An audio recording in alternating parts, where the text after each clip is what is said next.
What the fuck?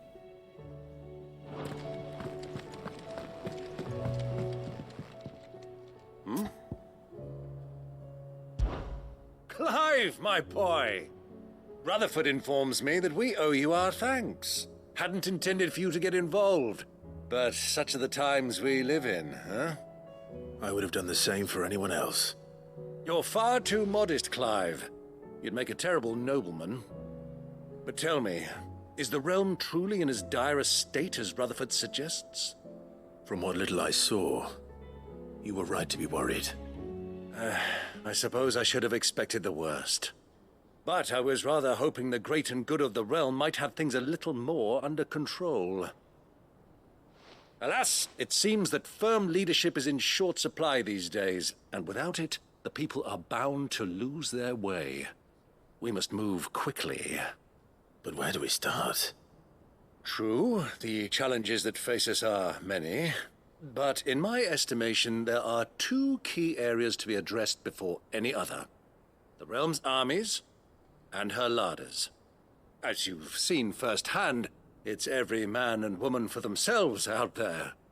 Certain cities have banded together to try and maintain some semblance of order, yes, but such cases are few and far between. And yet, the only remedy for the chaos that faces us is unity.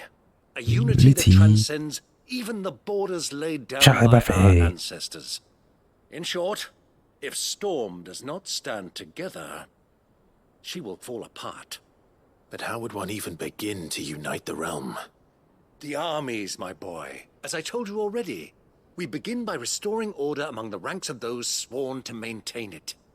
Sadly, I doubt I could convince even the lowliest gaggle of privates to dig a latrine together. But I do know someone the High Commanders have been known to listen to on occasion. Field Marshal Eugen Havel. I thought he was retired. He was, until an Akashic army tore through Randalar and killed most of the rank and file. There is no man alive more capable. Literally. And as luck would have it, I've already spoken with him on the matter. Of course you have. And he's agreed to help. On one condition. That he first speaks with you personally. Havel has always been a man of frustratingly rigid principle, and he has certain qualms about clasping arms with, well, with an outlaw. I extolled your many virtues as best I could, of course, but the old goat was adamant that he be allowed to appraise you in person. You don't mind, do you, my boy? Gosh, bro. It's a side mission. I don't know why you got so much dialogue. As long as chaos reigns, we will never build a better world. I'll do whatever it takes. And if the Field Marshal wishes to speak with me in person, then so be it. That's the spirit. I'll leave for Randalar at once. Would you send a Stolas? Of course. Rutherford is already in the Dalmekian capital. I'll have him tell Havel to expect you forthwith. Dalmekian. Thank you, Uncle. But no. Dalmekian. Thank you, Clive. How many missions can I do at once? It's like 3.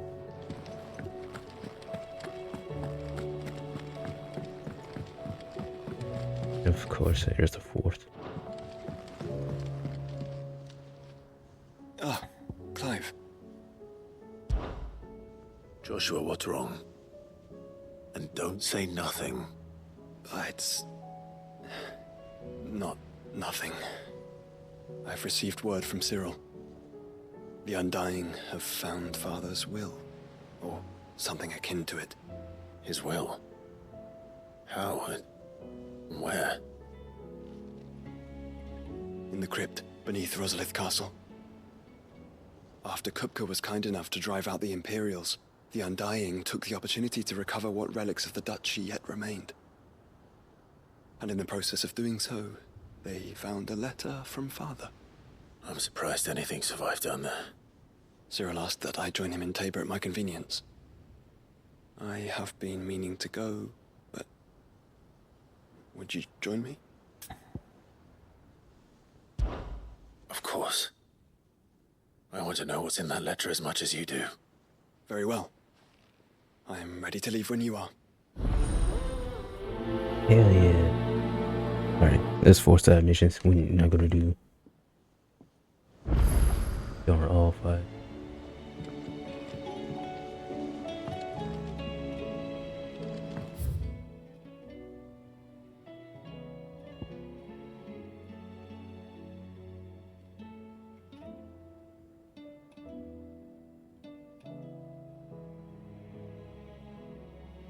What the fuck?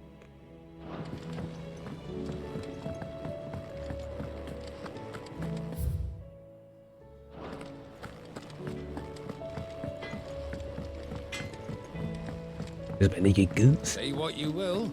Lady Karen is seen. Damn, look at Toro.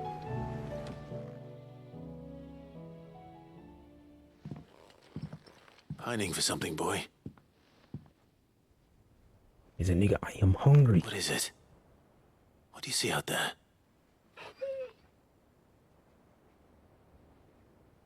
I never did ask where you got that anklet of yours. From Sid, that's why. On the day he brought him home. That long ago? And you're only thinking to ask this now? Sid saw that the pup had a habit of gnawing on his leg, since you ask. Clap that there iron on him to keep him from doing it. What was wrong, boy? I'll take like as not. Must have been hard on the poor whelp losing his loving masters at such a young age. Doubly hard in being a frost wolf, torn away from his icons and all. Sid would always tell him, you want that iron gone, you find what it is you're looking for.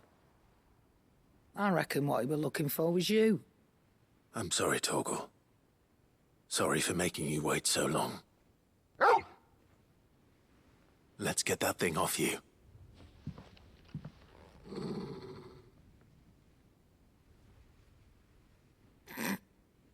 Doesn't sound like he wants it off. Indeed.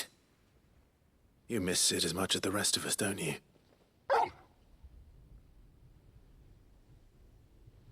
You want me to go with you somewhere?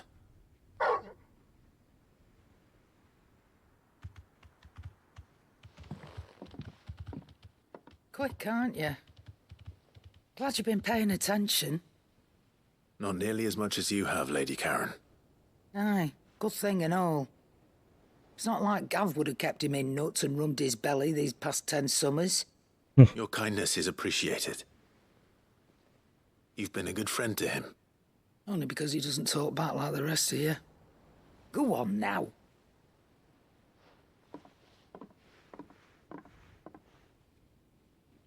Where to then, Torgal?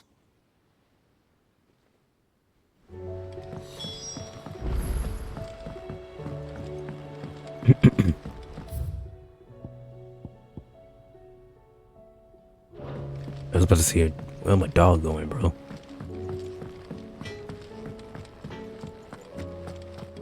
What the dog doing? He might fucking his head is on wild. All right, Torgal. Oh god, Where are that's you like taking me? I'm going to need a little bit more than that, boy. Do you have a better hint for me? Unless you've already given me one. Back on the rear deck, you were looking west, toward Rosaria.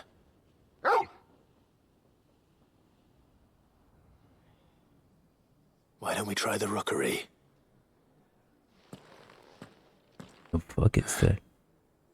I haven't been to the island in almost 20 years. To Port Isolde, then.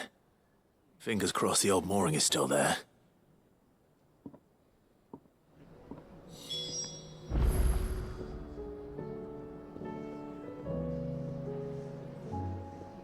No, okay. It's in the morning. What the fuck?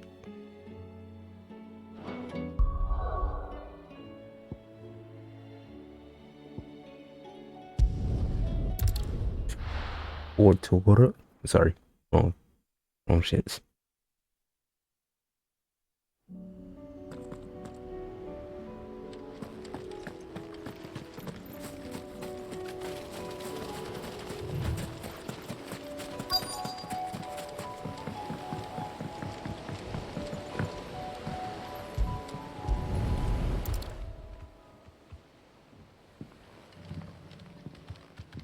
It's still here. After all these years. A lot smaller than I remember. And you're a lot bigger. You might have to swim, boy.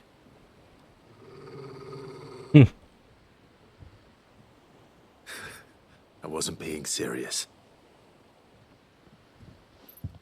You two go on without me. I doubt that boat will hold a third. If you're sure, we won't be long. Hop in, boy.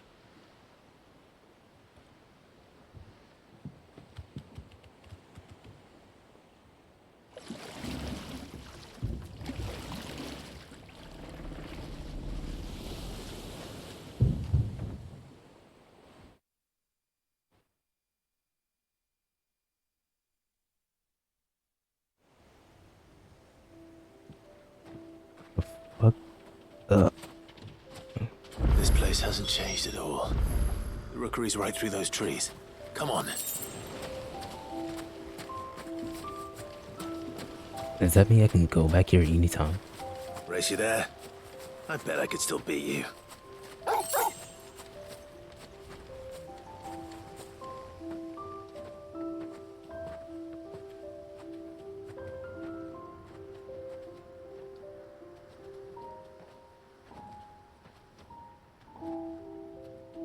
Here we are.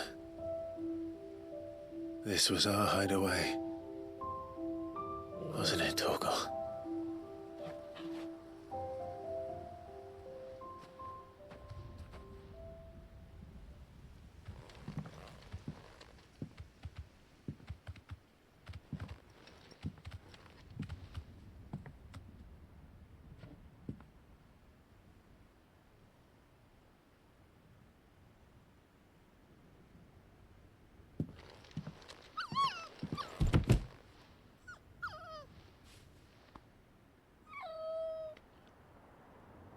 Coming here helped me to forget who I was.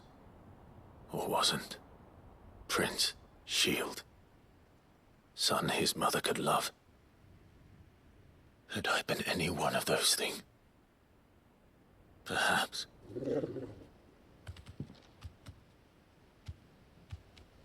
What is it, boy?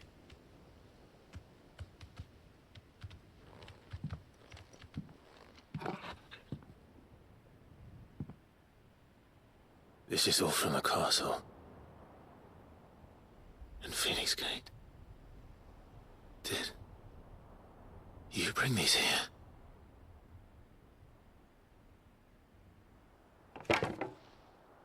My sparring sword.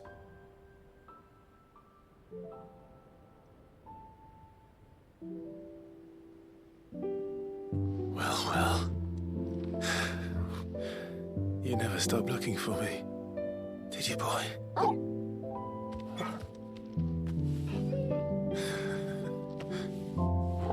Thank you, Torgal. For never giving up. For never forgetting.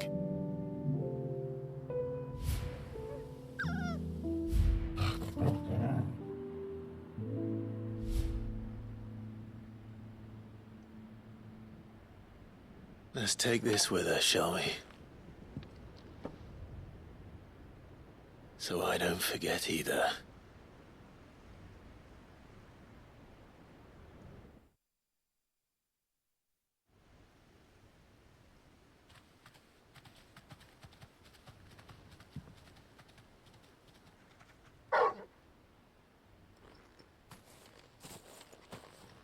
That's not the way back to the boat, Torgal. All right. I'm coming.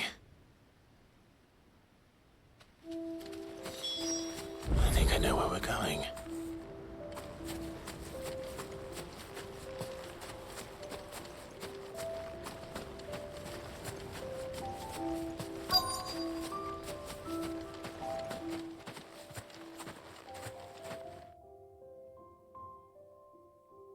Damn.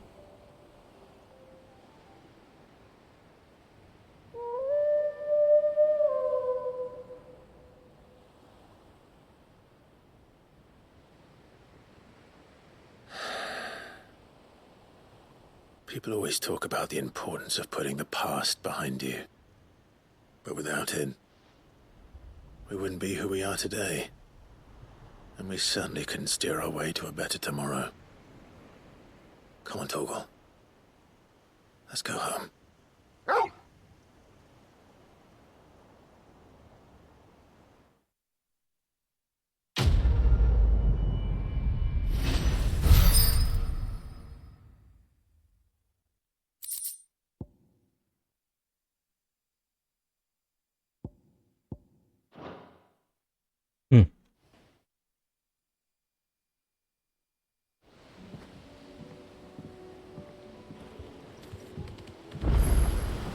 Sorry for the wait. We're ready.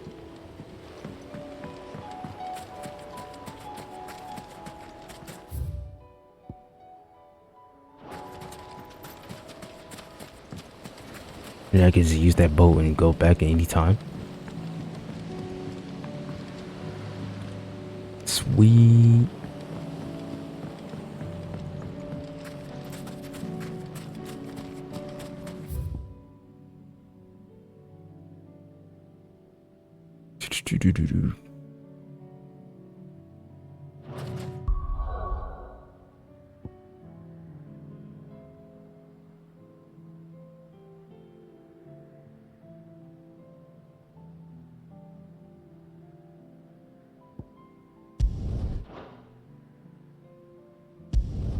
Yeah, we need to start a mission. Okay, one.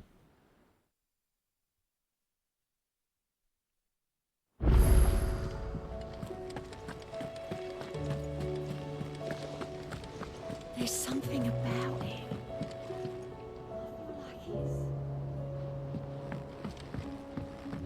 So why I gotta go right here? Vivian, I read your note, and I'd be happy to help you find the book you're looking for. Thank you, Clive. But tracking it down will not be easy. Are you sure? Please. You have always granted me your wisdom and insight whenever I asked. It's only right that I return the favor. Or at least attempt to. You are too kind. Alas, what I ask of you is rather more trying than delivering the odd lecture. I spoke with Harpocrates to see if he had any inkling as to where another copy might be found, but... But perhaps it is best that you hear the details from him. If you say so. Forgive me, Clive, for asking this of you. But this book, it set me on the path to becoming who I am today. Its importance cannot be overstated.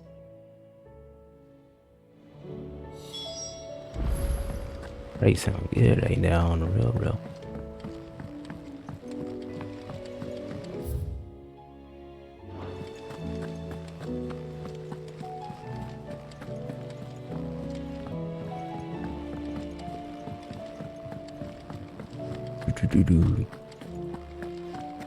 Can't believe they gonna make me do a bunch of side missions before finishing the game. Cause how could you do them after you finish the game? And I want to say yes and no at the same time, but Clive, my boy. What a pleasure it is to see you. Harpocrates. There's something I need to ask you. I've been charged with locating a book called From a Distance. Then you seek a rare gem indeed. One whose name I had not thought to hear from your lips. You've been talking to Vivian. Right as always. But she didn't seem keen to tell me very much. I take it she didn't like what you had to say. And yet I gather it did naught to dissuade her. Clive, if the young professor has tasked you with obtaining a copy, I fear she asks the impossible. The executors would not allow it. The executors?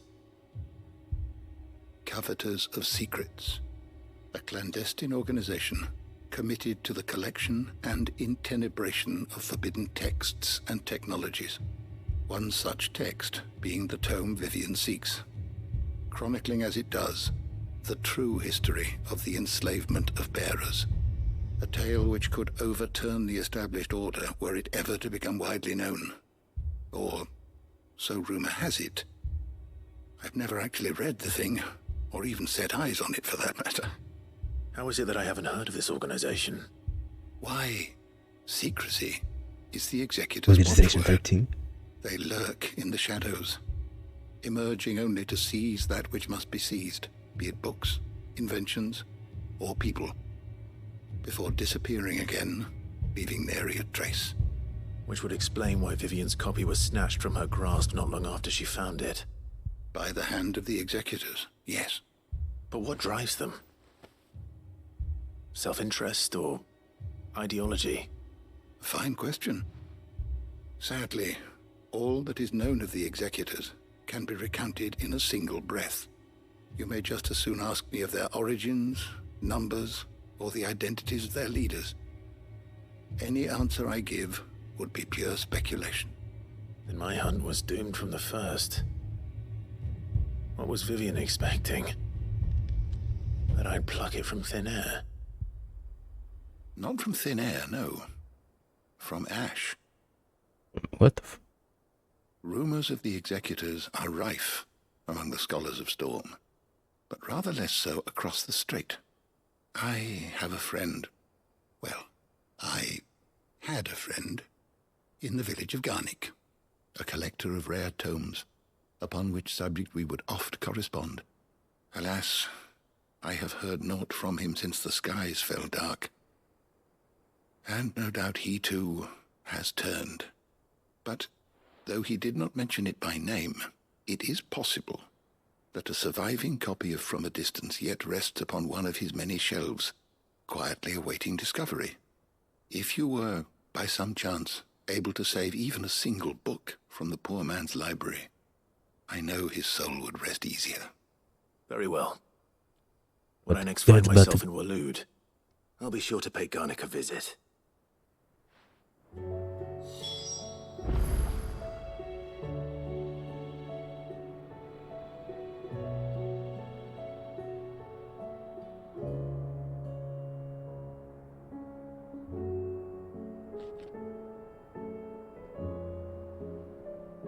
Alright. Make for Garnick.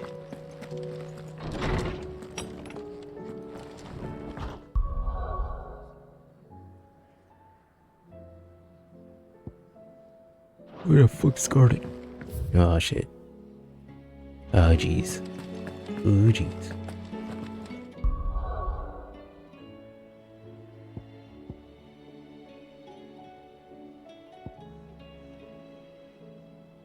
Damn.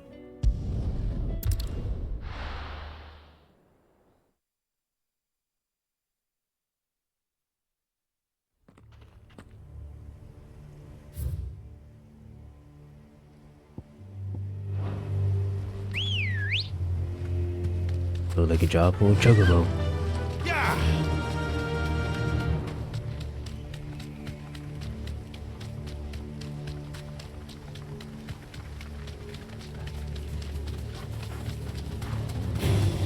Don't get surrounded. It's like, yeah, we not gonna fight him. That's how we not gonna get surrounded.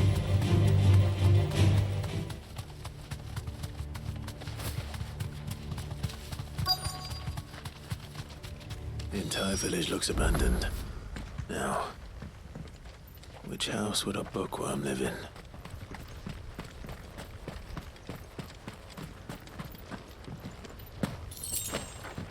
As long as I don't get jump, I'm good.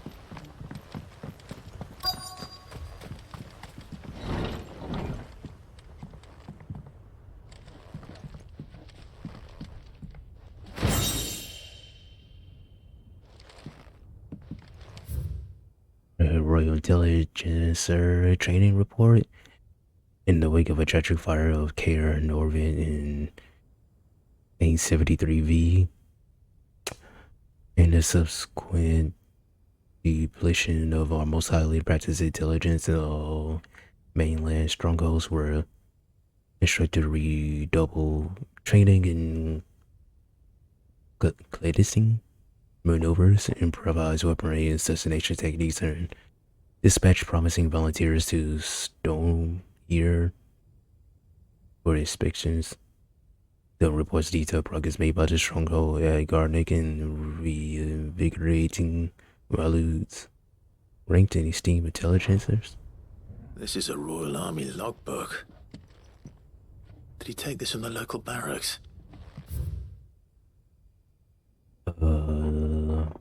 Vocabulary botanity of beans. Don't know how to say that. Tell why you're in. But the flowers in the blacker roots, the latter of which gives out the inky gal. When cut and crushed, the tribesmen in northern storms pick their skin with the oaken needle soaked in such drawings, curious patterns of their arms and legs, in honor of the heathen gods. The gall of passing toxins that a single drop, even by mouth, may result in cramps most painful in 5 days and 5 nights. Of applied to a wound, certain death. Oof. Should have slipped a needle in the young warrior's life, it is that his skin printed held in favors among the heathen heavens. His interests were certainly varied. The folks, yeah, I can't say that. Fabulary, the Mughal. That's what we can say, the Mughal, because we hear that fucking word all the time. The spirit of sprite appears more often than Valentine folktales to the humble Mughal, though they are occasionally painted as mischievous souls akin to the pixies and imps. Most stories depict them as clumsy and yet genial. How the fuck you say that? Spirits who delight in helping the mankind with their daily labors. They are said to have sweet tooths, leading a common superstition that one must not leave cakes of sweet meats uncovered overnight, lest not remain of breadcrumbs for morning. In appearance, they are described as being covered head to toe in soft white fur. Small and dark winged body, they are somehow able to take the flight and brightly colored pom-poms that protrude the tops of their head. Yet they are one detail regarding the Mughals most find more remarkable in all that I order tops and the bros, the fact that the creatures actually exist.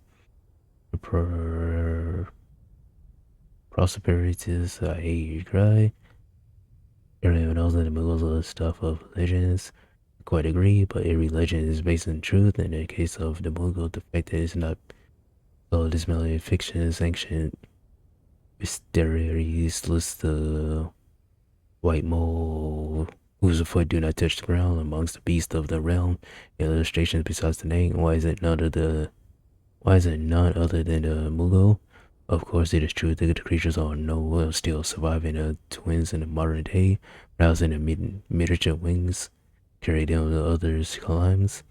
Perhaps they were hunting extinction, or perhaps, or just perhaps they were just living among us, hiding away far from human view. Alright, that was one. Chapter 16, The Fall of the Barriers. Okay. From a distance. The emergence of the first magic of the depths while he rolled it as a gift of the gods, indeed of the title, which is the gift gained by too commonly known as most likely attraction of a bearer of the heavens blessing. The work of the tribunes of the time. Those born with the blessing were landed in living crystals, created high office and plentiful reward for their status as chosen ones. Over the years, the reverence of the kind would become full-fledged religion led by the bearers themselves. A development would prove faithful. The diverse nation of the time were unanimous of the disapproval of the founding of the church, while the authorities had the 4 years welcome veterans in a position of the power of their own structures of the state. There was mistrusting of the organization led by bearers and for bearers. Efforts were immediately made to chastened the church and its followers, banning members from holding office, evicting adherents from their homes, and breaking up meetings by force. The church responded by forming a volunteer army to resistance of their persecutions, and yet it continues to create a cycle of increasing bloodshed and rancor, and growing a rift between those born in the blessings and those without. What began beatings in the streets clashes eventually spilled over in a flat-out war, consuming greater parts of the twins of the night, generations, and decimated the population of men and bearers both, the deluge of the blood, the stain of the living chrisms, and left of the lasting mark upon the minds of Palestinian people. After the bearers' last resistance was crushed, the nation of Palestine came together to sign constitutional accord, the initiation of this system of slavery that persisted across the realms to this day, as well known phrase bearers of the or other than human, has its roots in the bitter war of the years before, being unblessed because of their calamitous refusal to allow them to be blessed inside of their own destinies. This is it. But if what it says is true, I need to get this back to the hideaway. Hideaway.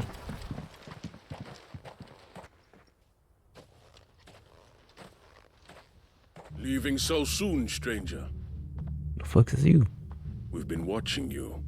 What do you mean? From a distance, so to speak. Damn. Subtle. I know who you are. Then we need not waste time on introductions. Hand me the book. Leave it in our care and return to your life.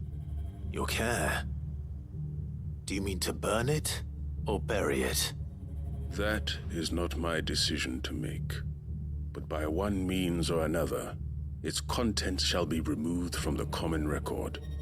Then I'll have to politely refuse. I won't let you erase our history. Then we find ourselves at an impasse. Very well. The book can just as easily be pried from your dead hand.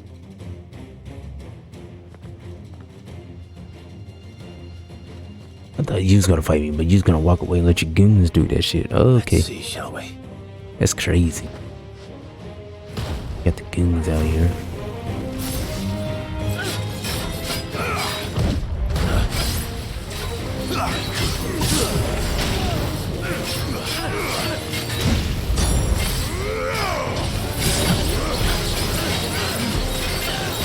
Too slow.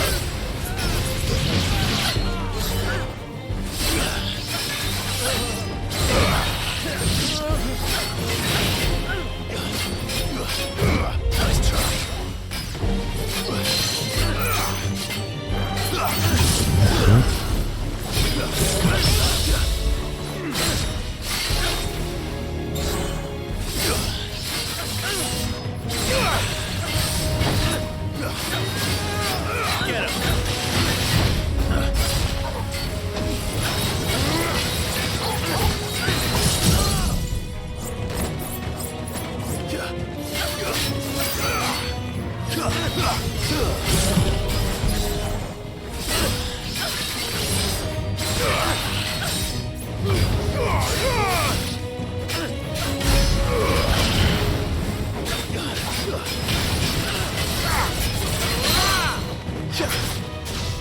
Down.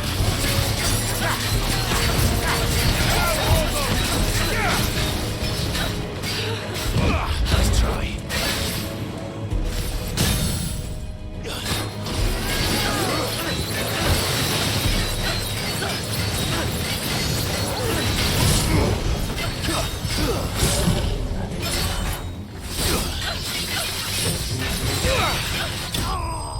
Damn, that kills.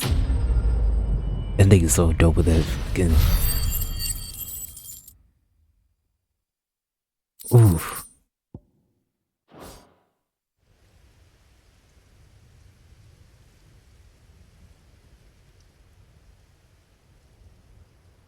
Are you gonna fight me, cuz? Or you gonna send more goons? Impressive. But we have other means. We shall claim the book yet. Why do you want it so badly anyway? It lays out in no uncertain terms the vanity and avarice of mankind. It tells the shameful history of the persecution and oppression of a gifted few by a giftless many. Would you say that this interpretation was correct? I don't know. You don't know. Your sword may be sharp, but your wits are dull. So let me answer for you. There is no correct interpretation of history. That a series of events took place may be proved beyond a doubt. But there can be no single, immutable explanation as to why they came to pass. It is a question of numbers and of belief.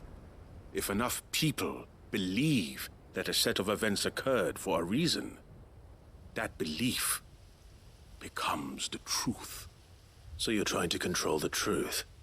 We are trying to protect people from themselves, from knowledge that would bring them naught but pain. That is all. You may keep the book, for now. The world is small. We shall meet again. Until then. Wait! Damn it. That nigga disappeared too. It was not even at the gate. Let's get this back to Vivian. Perhaps she can explain what that was all about. What in the fuck?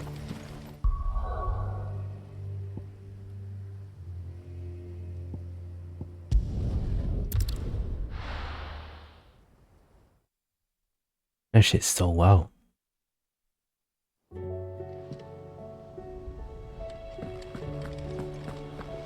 Alright, Vivian, when you're gonna do your side question when we finish.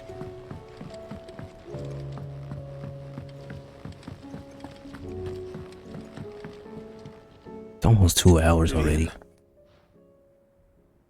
I found it. The book you lost.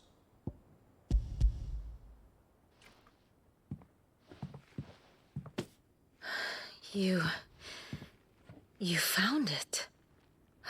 Thank you, Clive.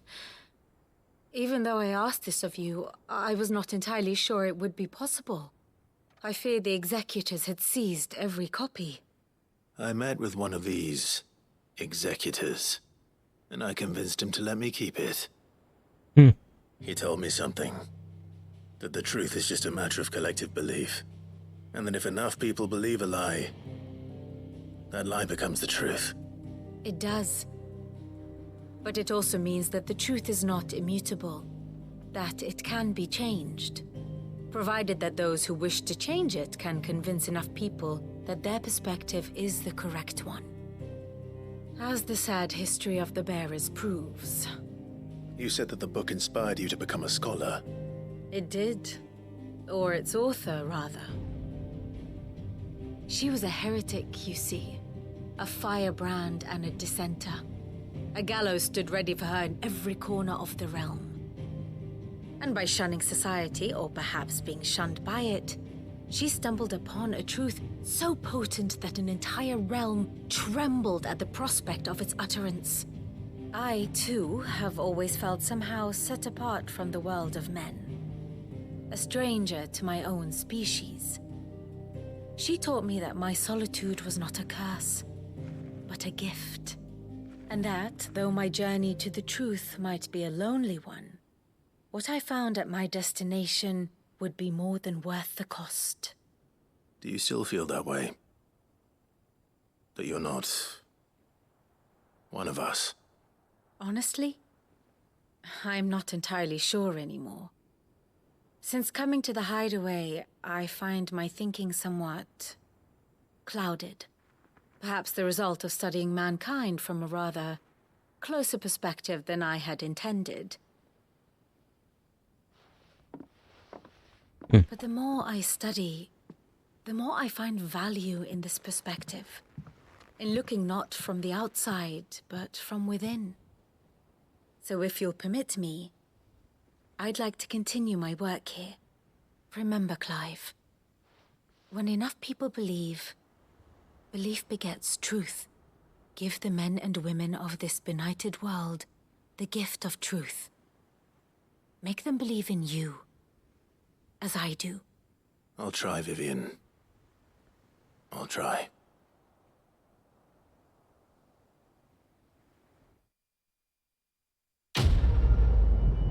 It's complete. Inconvenient truth.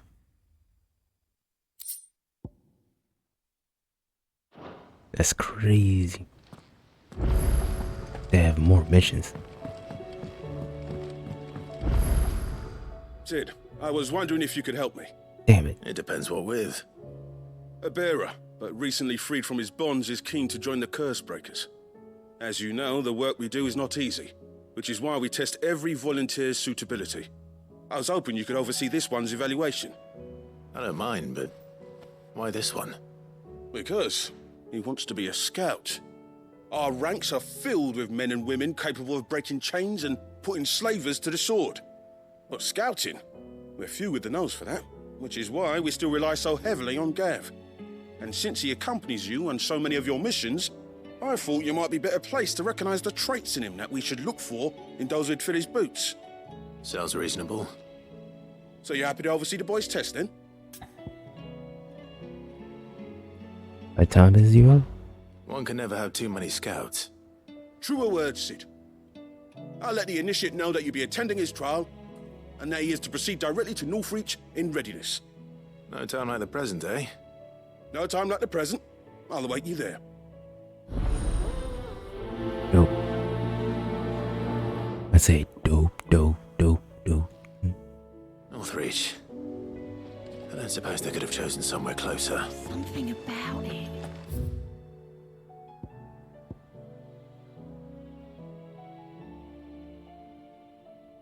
Me horrible at the case of Randella.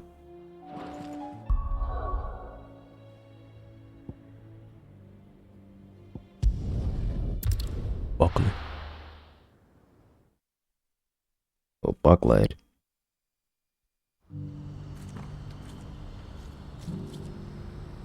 Do you see that too?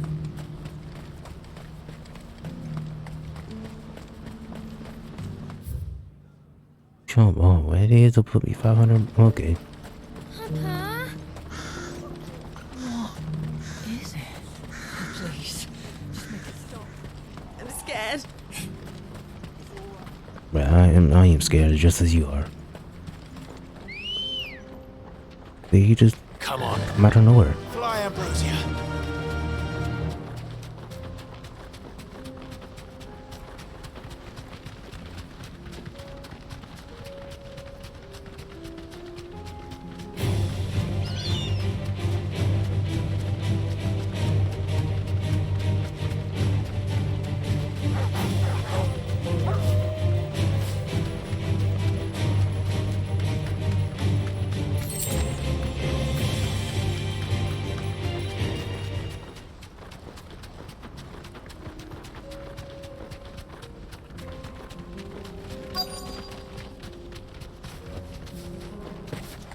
It can't be Rutherford, can it?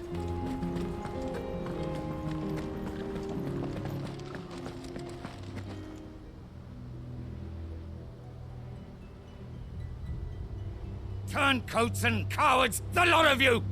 If it's a fight you want, it's a fight you shall have!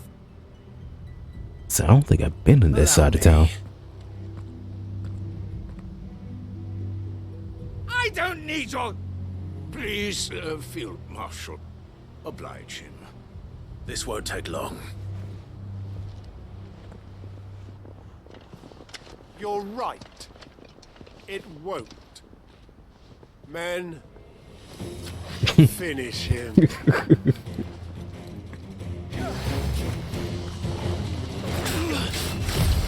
Nice try.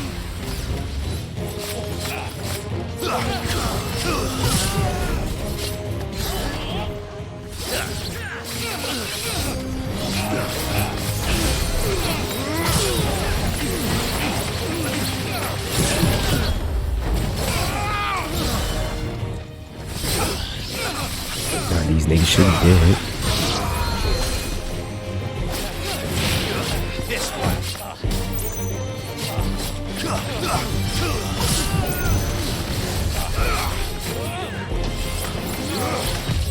Nice try.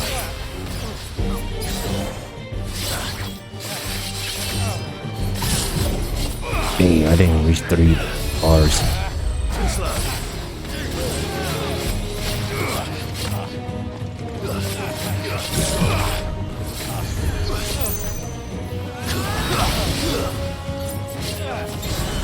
Okay, now you should be dead.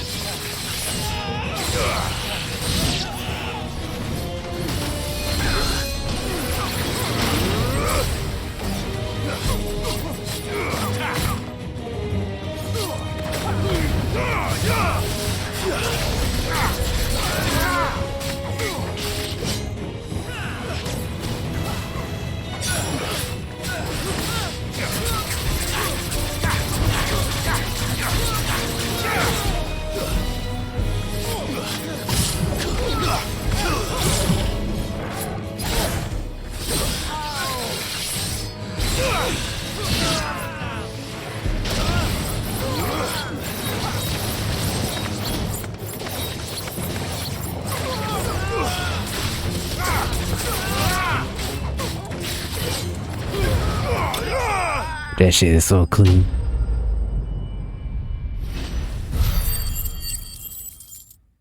Almost leveled up again. A little longer than I'd have liked.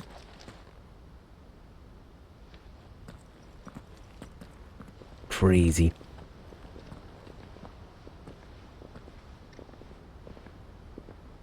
Field Marshal Havel, I presume. Are either of you injured? No, my lord. You arrived just as our escort turned on us. Fucking traitors. I'd heard reports of soldiers in the outlying regions abandoning the oaths they swore. But I hadn't thought the corruption had reached so close to the heart of the Republic. It's a fucking disgrace. Your interfering old bastard of an uncle tried to warn me, of course. My lord Marquis. Or is Sid the Outlaw more to your liking? Call me what you want. It doesn't change who I am, or the urgency of the message I bring. My uncle has a plan to right the realm, and he needs your help to see it through. Before I agree to anything, I'd have you answer one question. What do you stand to gain from all this? I won't deny that I might benefit from further chaos. But I seek a new beginning for all of us. And while the choices I've made may not always have been the right ones, I know I made them for the right reasons. For so long, so many of us have been told how we could live, how we could die, when it should have been our decision all along. Now we have a chance to put things right. But in order to take it, we must stand together. Even if it be beside those with whom we don't see eye to eye.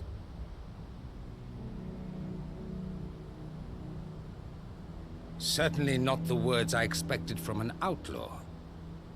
But perhaps your uncle was right. You are no ordinary outlaw. I'll never hear the end of this. All right. I'll start by ordering my most trusted guard to bring the Dalmekian fringes under control. Next, I'll make contact with my counterparts in the Imperial Army and see if I can't convince them to try and restore order in their own territory. Thank you, Field Marshal. But they are not the only ones we will need to convince. What do you mean? I don't doubt that I can bully some sense into a few generals. But those they answer to require a different kind of persuasion. And when it comes to honeyed words, well, we will need an envoy. One who can court even the most stubborn of statesmen. You, perhaps.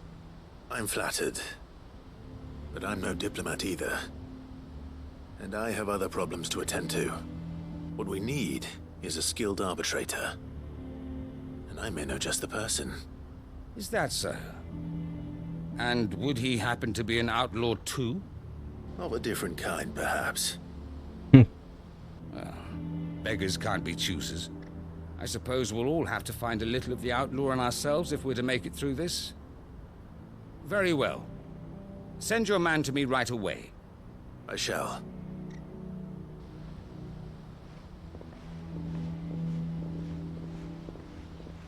My Lord Marquis. Your Lord Uncle bade me escort the Field Marshal to his manor in Port Isolde. And I will see that my associate joins you there. Very good, my lord.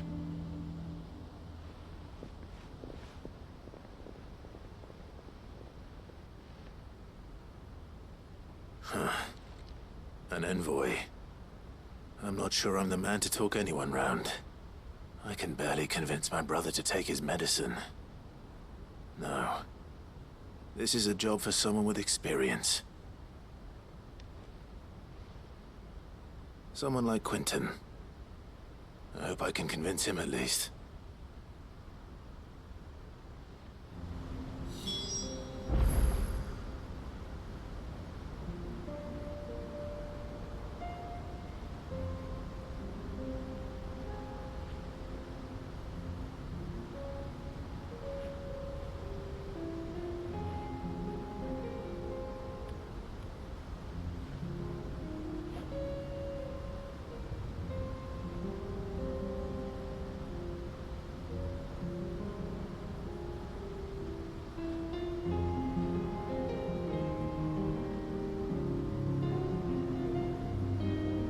There we go.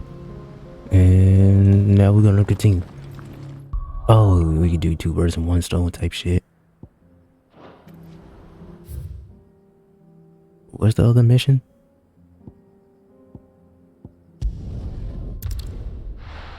It was not that one.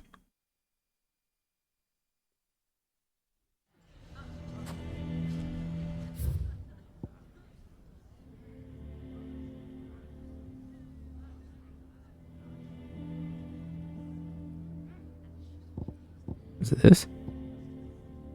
Yep. I was on a mission of money. Of course, they make me do side missions, bro. It'll go right before I finish the game.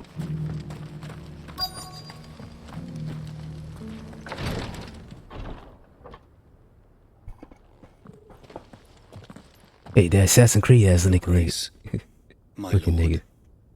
I trust your journey was not overly onerous.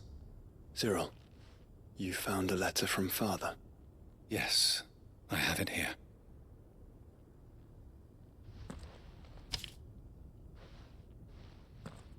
If you would do us the honor, my lord.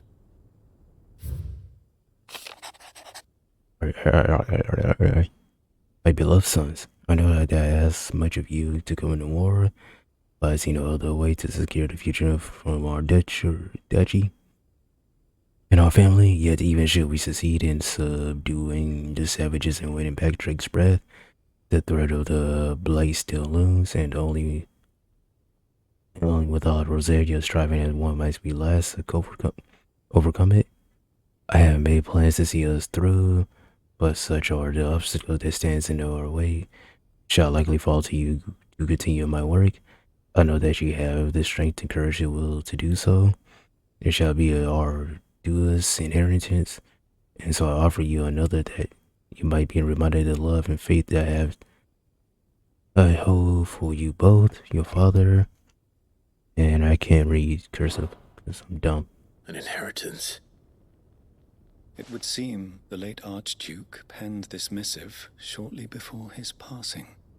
The day before we left for Phoenix Gate. What are these plans he spoke of? His plans for the duchy, your grace. Your father entrusted them to my predecessor, the former bearer of the Burning Quill, who entrusted them in turn to me. The complete emancipation of bearers is their stated aim. But your father's dream did not end there. His Grace also spoke of building hospices to care for those stricken by the curse, and the founding of a new university to further the development of non-magical technologies. With the blight spreading ever more widely across the twins, Archduke Elwyn saw this as the only means of securing Rosaria's survival. He wished to see men and bearers treated as equals. To see centuries of common wisdom overturned. Small wonder he did not think it achievable within his lifetime. But he thought it achievable nonetheless. Had he not, he would never have written this message. Nor would he have entrusted his vision to his most faithful aides. Those who would have stood with you, shielded you from the machinations of the less benevolent personages at court. It's a pity only they are still with us.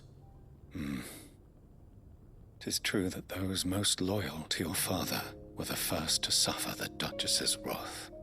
But one at least remains, and she has come bearing gifts.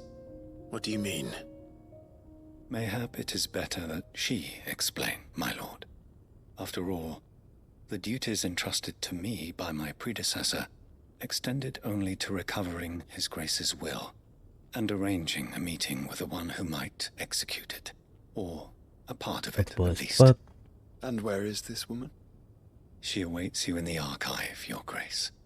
Thank you, Cyril. Shall we then?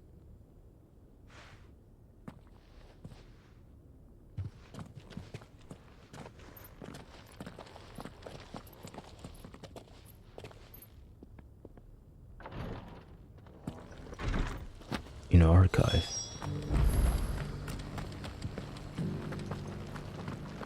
I think it is not that far. Who is it?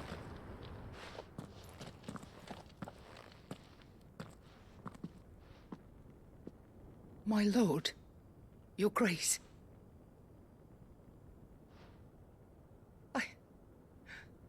I hardly recognize you.